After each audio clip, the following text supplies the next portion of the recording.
All right, guys, today we are going to be working on the metric system. Last week we studied the customary units that we use here in America to measure our distance, our liquid, our weight. And this week we're going to look at the metric system, and then we're going to get into time a little bit.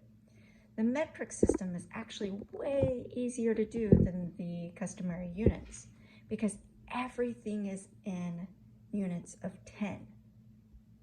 So if we were to start in a meter, a liter, or a gram, a meter is distance, liter is liquid measure, and gram is weight.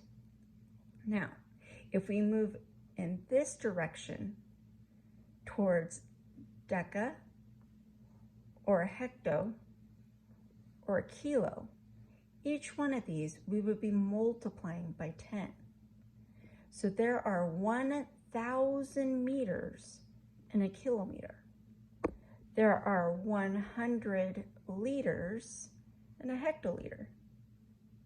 There are 10 grams in a decagram. So just the same way, if we go down the other way, deci, centi, and milli. So if we had a decigram, then we would have 10 decigrams in 1 gram. We would have 100 centiliters in 1 liter. And we would have 1,000 millimeters in 1 meter. A good way of remembering this is the powers of 10 that we did at the beginning of the school year. So we would move our decimal, right? So if we were trying to figure out, and we'll see it down in our examples, what we needed to multiply or divide by, we could just count how many places there are. And that would be, so if we were going from centimeters to decameters, it would be 10, 20, no, I'm sorry, 10, 100, 1,000. So not 10, 20, 30 like I was doing in my head just now, but we would go by the powers of 10. So 10, 100, 1,000. And that's the extent of what you'll be doing in today's lesson is 1,000. You won't go any higher or lower than that. So what I have is, we have each step is 10. The metric system uses the powers of 10 as we multiply or divide. Remember, when using the power of 10, we just move our decimal point. So I'm going to show you both of these as we are doing our examples. The first example we are going to look at is 4,250 centimeters. I'm going to start with my blue pen first because we're going to use that power of 10. So I am going from centimeters to meters, and just like last week, if we are going smaller to larger, we divide, and if we go larger to smaller, we multiply. So in this case, a centimeter is smaller than a meter. A centimeter is smaller, so we are going smaller to larger. And when we go smaller to larger, we divide. So now I bring this down, 4,250. I'm going to divide, and now I'm going to see how many places. So I know it's going to start with a 1, right? Powers of 10 always starts with a 1. Now what we're going to do is we're going to look at how many places from a centimeter to a meter. So I have 1, 2 places. So I'm going to have 2 zeros. Now when I am dividing, my number is going to get smaller. And I know I am going to start with my decimal point here and move it 2 places because I have 2 zeros. So I move it 2 places. I end up getting the answer 42 5/10. You can add your 0 if that helps you remember you moved it 2 places. You have 2 places here after the decimal. Now I'm going to show you the same basic step with a different color pen just so that we have it. So I had 4,250. Remember, our decimal place is always after that ones place. Decimal always comes after the ones place. We don't always write it, but it's always there. And we are going to divide by 100. Now when we divide,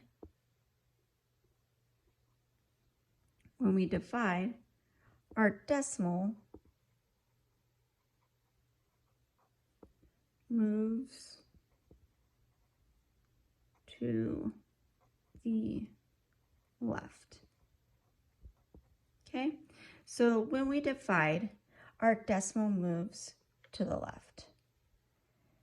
I know how many places it's going to move by the number of zeros in my problem. So I have 2 zeros here after, for 100. So I know that this decimal is going to move 2 places to the left. So I'm going to do that now. 1 place to the left, 2 places to the left. And once again, my answer is 42 5/10, or 50th. All right, so now we're going to move on to 7 grams, and we're going to convert that into milligrams. So grams, going back up to the top of my paper, right? Grams are going to be larger than my milligrams. Okay, so milligrams, I'm going from larger to smaller. The way I do these problems is very, very much the same way I did the problems last week. I start by thinking smaller to larger or larger to smaller.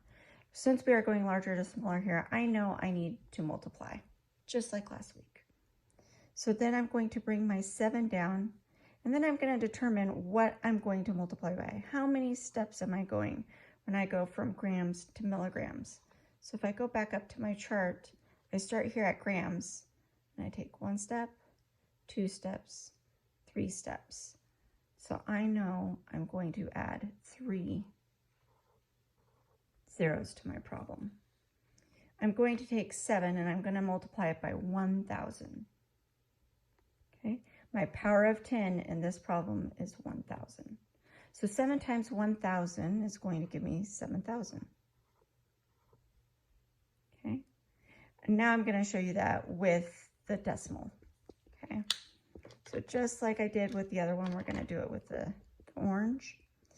I'm going to have 7 times 1,000, which is my original problem. I know a decimal goes here, right after my ones place, 7, and then my decimal. I know when I have multiplication, my decimal moves to the right.